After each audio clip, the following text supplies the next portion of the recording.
Hello, my beautiful subscribers, all you intelligent folk out there. I'm gonna continue reading some of the other plants that I've been researching and the benefits of them, medicinal. Did anybody order lobster? Because I got a lot of sun. I'm not like fully burnt, but like look at this face. Is she red? My face is red. I feel like a lobster. Anyways, so hopefully you guys are doing well. You're soaking up some of the sun too. It's good for you. It's like feeding for your body, as long as you don't get too much, obviously. But yeah, lots of water. Stay hydrated. Make sure you get your salt too, because I sweat. It was nice because like I laid outside, I sweat all the crap out of me. And then I jumped in the pool, and then I repeated the process, you know, as we did when we were kids and stuff like that. You jump in and out. But it was really cleansing. I don't have a sauna or something like that, but apparently having like a regular sauna, whether it be dry sauna, I know they offer them at a lot of fitness places, but dry sauna, and then there's steam sauna. I think one's with rocks and the other one's like a steam sauna. I don't know which one you would prefer, but apparently it's really good to occasionally sweat all the toxins, all the crap out. But then you got to make sure you get your salt, right? Whether it be like the pink Himalayan salt, sea salt. I don't really recommend just the regular table salt, but you can get it from other things too, okay? All right, so last time we did this, we left off with pine, and I'll move a little bit closer here. Next up is violet, not the African violet, because that's toxic, okay? So violet, these are the tiny little purple ones that grow outside on the ground. Make sure it's not sprayed with chemicals. Any of the stuff that I'm talking about, you can do your research on before you consume it. I wash, I dry, air dry usually. Sometimes if it's really damp, like the dandelion, then I'll throw it in the oven, like on low heat, and then kind of like, or you could use a dehydrator, it's up to you, whatever you have is available. So for violet, benefits, okay, medicinal benefits. So it's good for pain release, ease of headaches, restful sleep, can be used as a poultice, an oil, a cold compress for dry skin, abrasions, insect bites, eczema. It's good for varicose veins, hemorrhoids, anti-inflammatory, lower blood pressure. It can be edible, obviously. It's good for acne, warts, antifungal, any kind of ailments such as that. It's high in vitamin C. It's good for coughs, colds, flus, treatment of cancer, especially throat, tongue. Good for the lymph system, supports the liver, and it also helps dissolve cysts, okay? So it's a diuretic as well.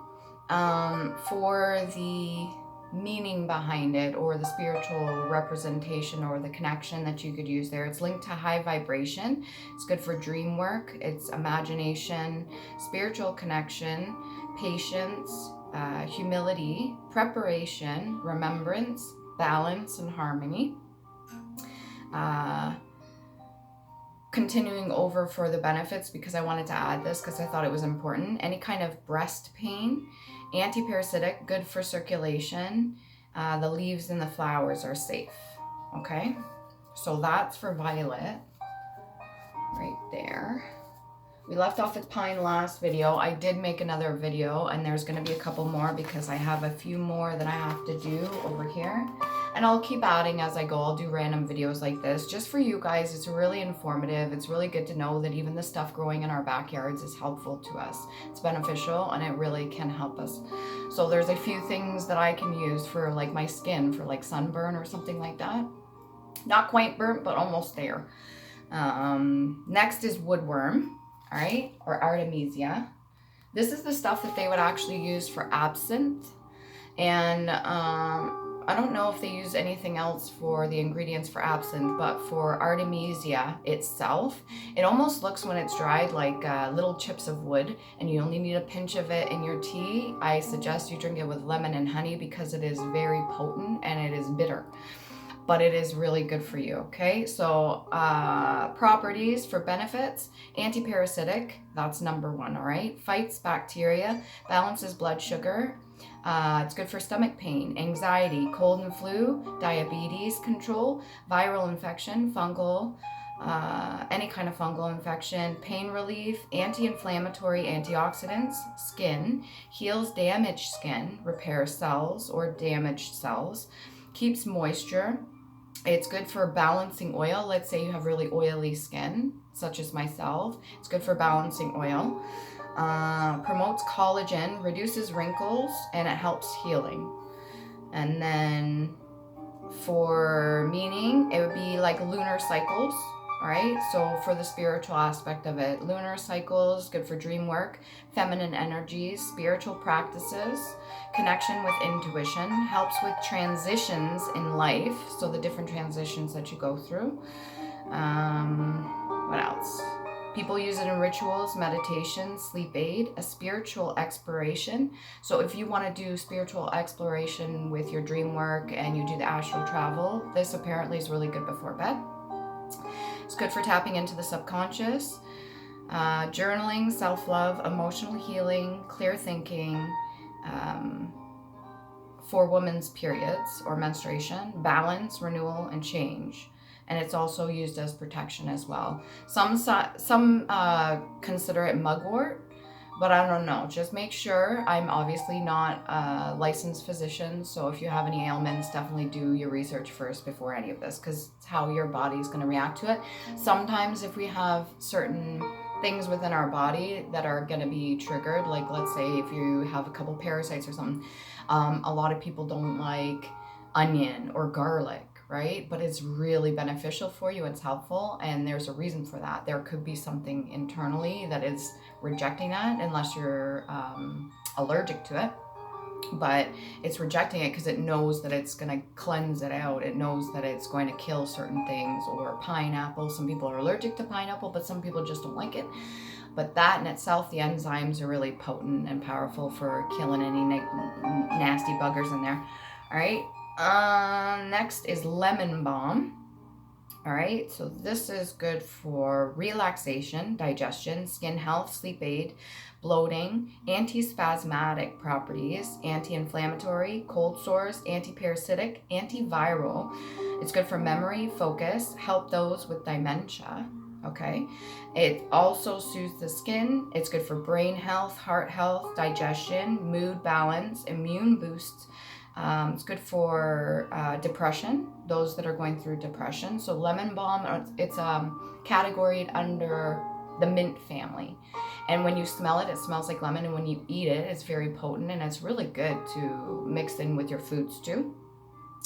I've got some in the kitchen right now. I just washed it and I'm letting them dry. Anti-aging, acne, oxidative stress, and it's good for the throat and nose.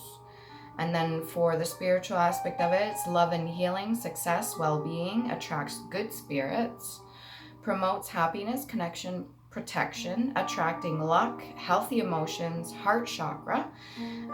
Also considered related to Hecate or Mary, like the Virgin Mary. So when it's associated with, I should say, attracts, what did I put there? Bees. And then the other word for it is Melissa officinalis.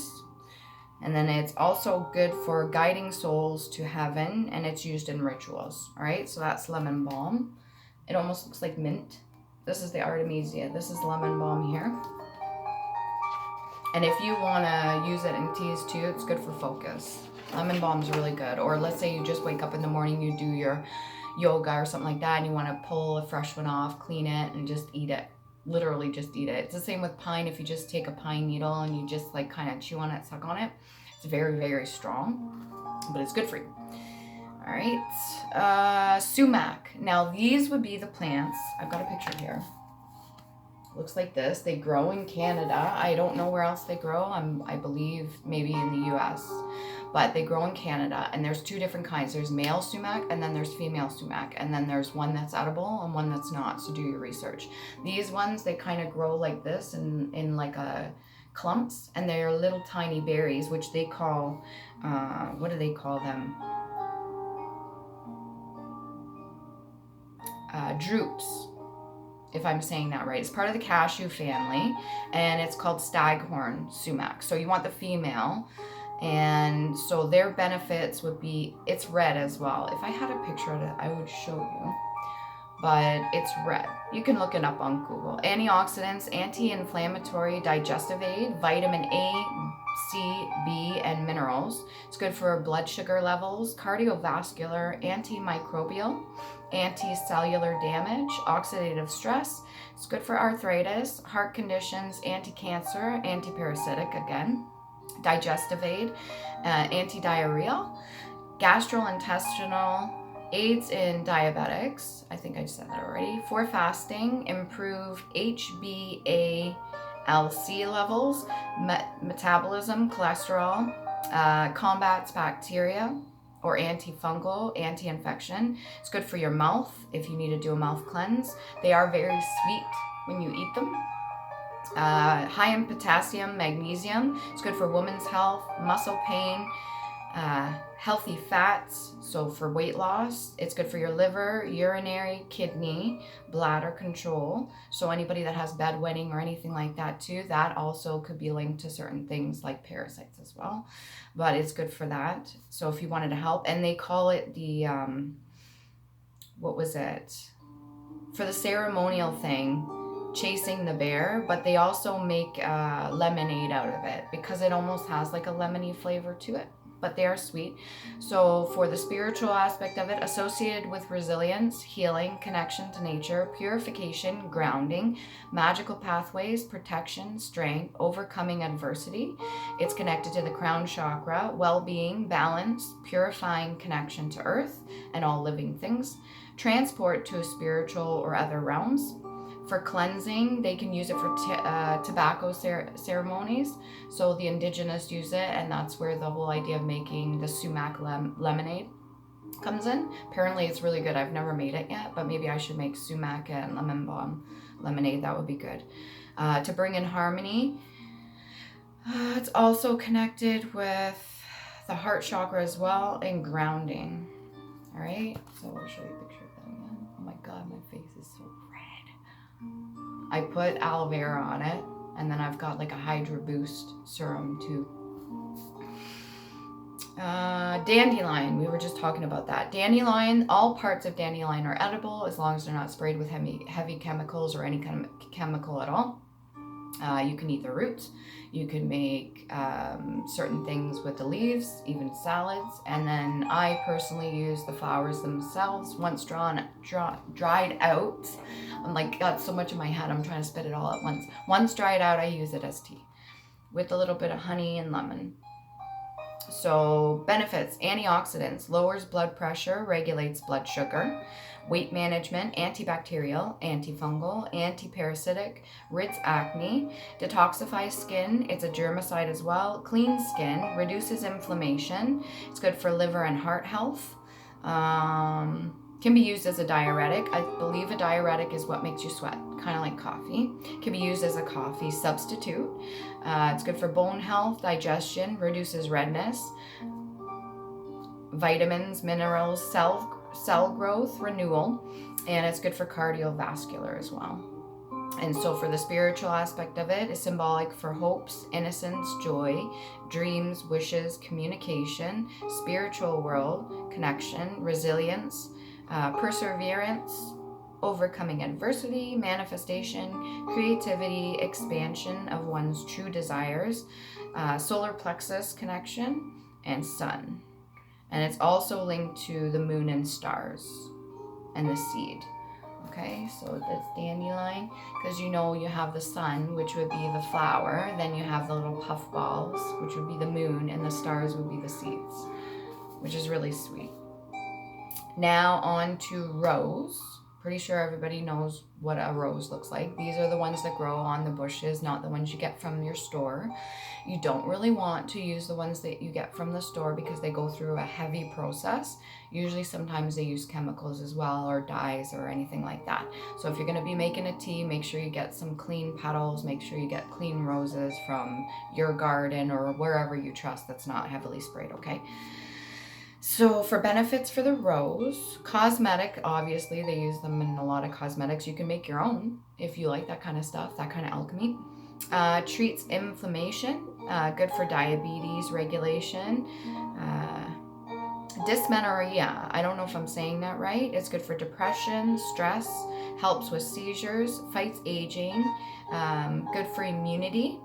All right, so your immune system, healthy skin, easing PMS, which I didn't actually know roses were used for that.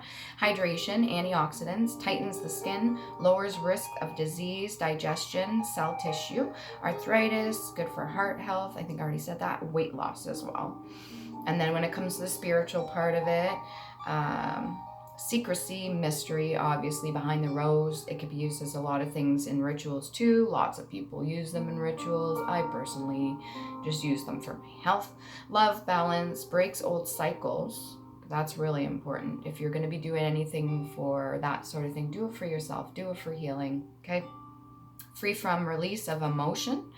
It's good for enlightenment, union, spiritual connection, release of tension, connection to the divine, beauty, structure, perfection, purity, holiness, passion. It's also used as a symbol for sacrifice. It doesn't mean that you actually have to sacrifice a person.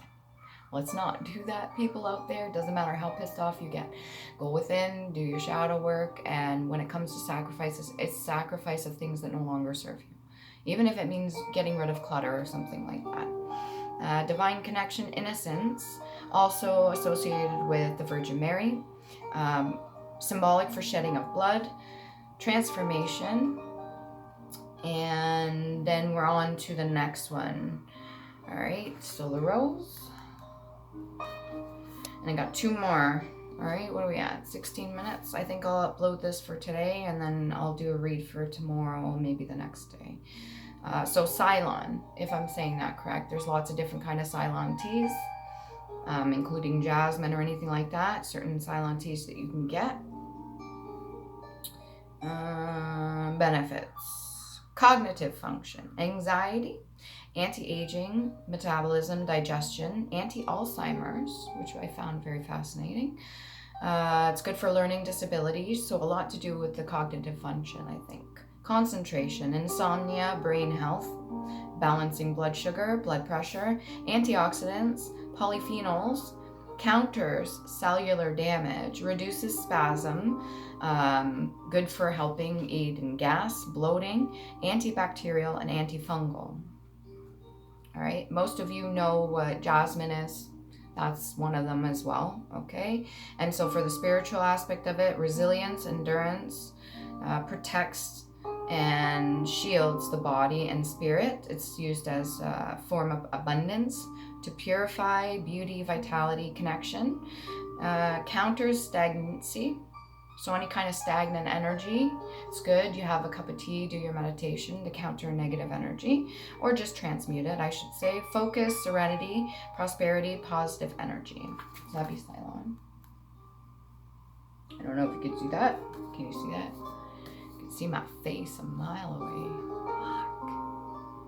Anyways, green tea. Lots of people know the benefits of green tea. There's certain times if you're doing even fasting and you just have a cup of green tea, there's a lot of good things in there that make you feel nice and relaxed and calm, and there's good reason for it. I only put a few of the things on here for benefits. I have yet to continue down the list, and I didn't put the spiritual meaning behind the green tea or the symbolic meaning behind it. So if you want to look that up on your own, you're more than welcome to do so. I'm just doing this. I feel that it's very important. I think it's very good to inform you guys or anybody else that comes across my videos in case they're interested. Just like a quick little snippet, and then they could do research on their own. Like I said, consult somebody that is a practice physician or something like that. And he said they're in practice. They're not actually doing, they're in practice. It's interesting. Anyways, so green tea, get to it. Good for brain health, heart, anti-cancer, weight management, anti-stress. I know a lot of people do for losing weight or anything like that with the green tea. Skin health, it's good for EGCG, antioxidant, blood pressure, cholesterol, cognitive function, mood regulation, antiparasitic again, L-theanine. So if you want to balance between, let's say, green tea, or if you want to have some chocolate, or if you have melatonin, not melanin for your skin, melatonin, that's the sleep, natural sleep chemical that's released in your brain, in your body when you're going to sleep.